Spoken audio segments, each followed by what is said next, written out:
Okay, let's dive in. There are times, and maybe right now feels like one for a lot of us, when things just feel fundamentally off, you know? Yeah, like the ground isn't quite solid beneath your feet. Reality itself seems up for debate, sometimes even deliberately twisted or Hmm. canceled, as one writer puts it. Hmm. And in that kind of environment, there's a term that keeps popping up, doesn't it? Gaslighting. Gaslighting, exactly. It points to a really specific type of manipulation, one that goes right for your sense of reality, your sanity. And that's what we want to unpack in this deep dive.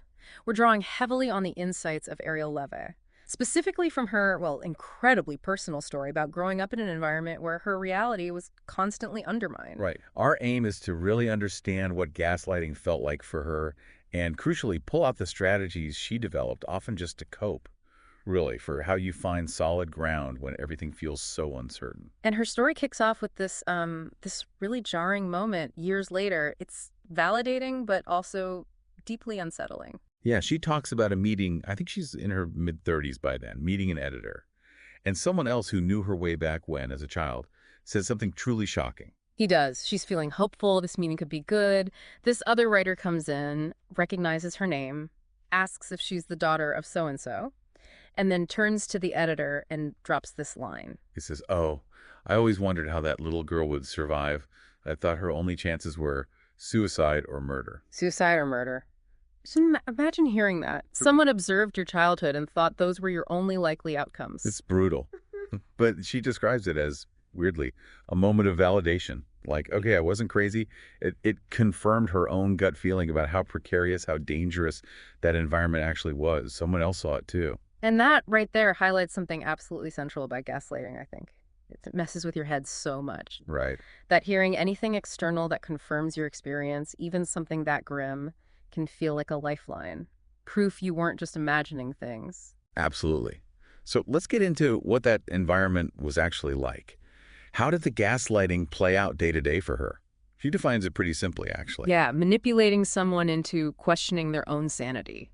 Straightforward definition. But the setting, it's this contradiction, isn't it? On the outside, maybe it looked privileged, exciting even. You know, bohemian, her mother a poet and artist. Constant parties, interesting people flowing through. Glamorous, maybe, but inside, pure chaos. Constant chaos, Yeah. especially for a child needing structure. She describes trying to sleep before school, and there are loud parties happening on weeknights. And not just noise. She talks about being woken up, people coming into her bedroom to get away from the crowd, sitting there smoking, even using her bathroom. As a kid. And when she'd ask for quiet, plead really because it's a school night, Huh. her mother wouldn't really acknowledge the problem. It was more like, Deflection, like, oh, Ariel, come join the fun, or it'll quiet down, after the belly dancer finishes. exactly. But the real gaslighting, the truly insidious part, that came the next morning. Right. She'd confront her mother, try to talk about the noise, the disruption, the people in her room. And her mother would just deny it flat out, say it didn't happen. Or maybe that Ariel was just making a big deal out of nothing, erasing her actual experience. And it wasn't just denying events, it was verbal stuff, too. She uses this powerful phrase, being sprayed with words. Yeah, these intense contradictions. One moment, you're wonderful. The next, you're a stupid idiot. Or even, I wish you had never been born. Just devastating swings. And if she tried to call that out, tried to say, wait, you said this horrible thing yesterday? Same pattern. Denial. You're making it up. That's a lie. So it's more than just someone disagreeing with you. It's like they're actively trying to overwrite your reality, telling you that what you clearly saw, what you heard, what you felt simply wasn't real. That has to be incredibly disorienting. Profoundly. And she makes this point. It goes beyond the individual incidents, the specific use or neglect. She says, and that this line really stuck with me, the ratio of the abuse was worse than the abuse. The ratio. What does she mean by that exactly? I think she means the constant undermining, the denial, the implication that she was the one who was wrong or crazy or lying, that relentless psychological attack, Yeah. feeling like you're losing your mind, but knowing somewhere deep down that you're not.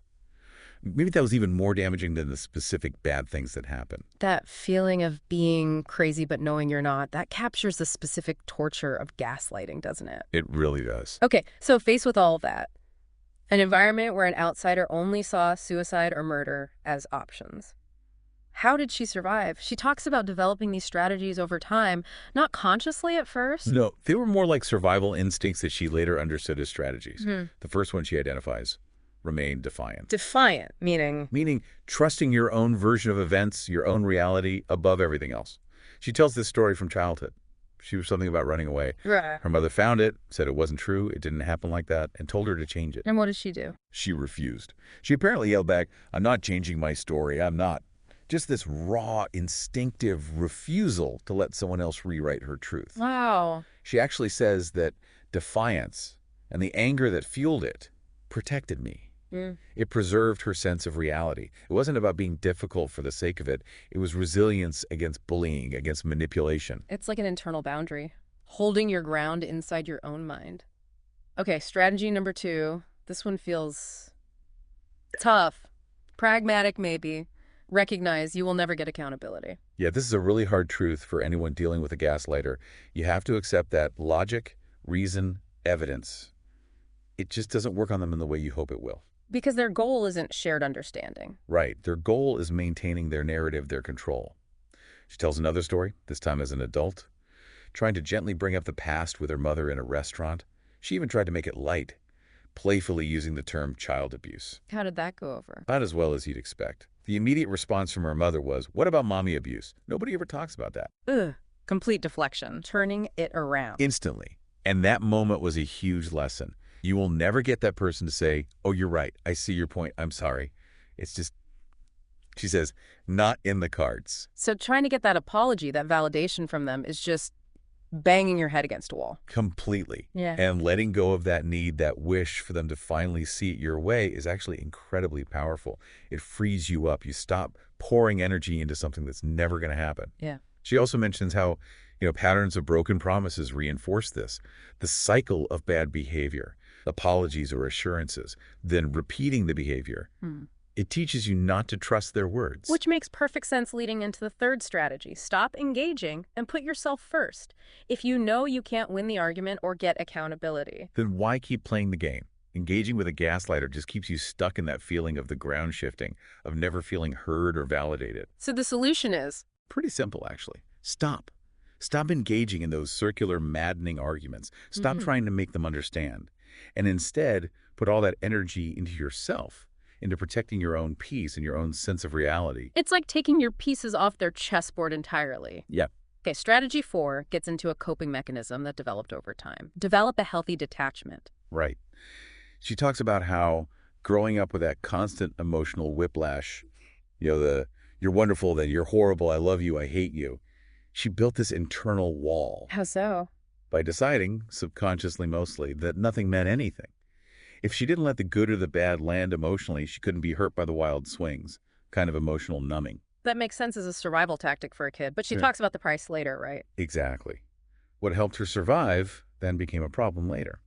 As an adult, it manifested as difficulty trusting people, needing constant reassurance, needing absolute clarity and certainty in relationships. No room for ambiguity because ambiguity felt dangerous. And that links to that poignant detail you mentioned earlier, when asked what she looked for in a relationship. Her answer was certainty. She was still searching for that solid ground that was denied her for so long. So the goal isn't that kind of total numb detachment. It's healthy detachment. What's the difference? Healthy detachment is about perspective. It's about being able to recognize. Okay, that is the gaslighter's world, their version of reality, their narrative. It exists, but it doesn't have to be my world. You don't have to live there with them. Precisely. You can observe their reality without letting it define yours. She puts it quite pithily. Let people have their alternative facts. You'll stick to reality. You acknowledge their view exists, but you don't internalize it or let it shake your own foundation. So going back to that initial observation, suicide or murder, if those seem like the only path, how does she actually find a way through? She talks about a third option. Yes, writing.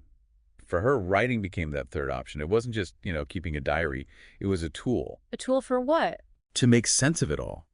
To take the chaos and try to give it some order on the page. But maybe even more importantly, it was an act of assertion. A way of saying, this happened, this was real. It became her validation, didn't it? Even if her mother denied it, the words were there on the page. Proof. Testimony. Exactly. Her writing was her testimony. It proved to herself, first and foremost, that her experiences were valid, that she wasn't making it up. And she notes this powerful irony, too. Yeah. The very thing that helped her survive, that helped her claim her voice writing, essentially freedom of speech, was something her mother, the artist, the poet, supposedly championed. Wow. So telling her story, first to herself through writing and then eventually sharing it, that became a path out, an act of redemption almost. In a way, yes. Reclaiming her narrative. It's quite a journey. From being trapped in a world designed to make you doubt your own mind, to finding ways to build your own solid ground. These strategies she outlines defiance, letting go of accountability from the source, disengaging healthy detachment. They offer a really practical toolkit, I think. Not easy, but practical. For navigating those kinds of dynamics where your reality is constantly under fire. And alongside that, the power of asserting your own truth, whether it's writing it down, telling someone you trust, whatever form it takes, it shows that even when someone tries to manipulate your perception, that inner sense of reality can be incredibly resilient. It can be your anchor. Definitely. So thinking about all this, about distinguishing between someone else's distorted reality, their alternative facts, and holding on to your own, here's something to reflect on. How do you consciously work to identify and stay grounded in your own sense of reality when you encounter conflicting narratives, denials, or challenges to your perception, whether that's in your personal life or just out there in the wider world?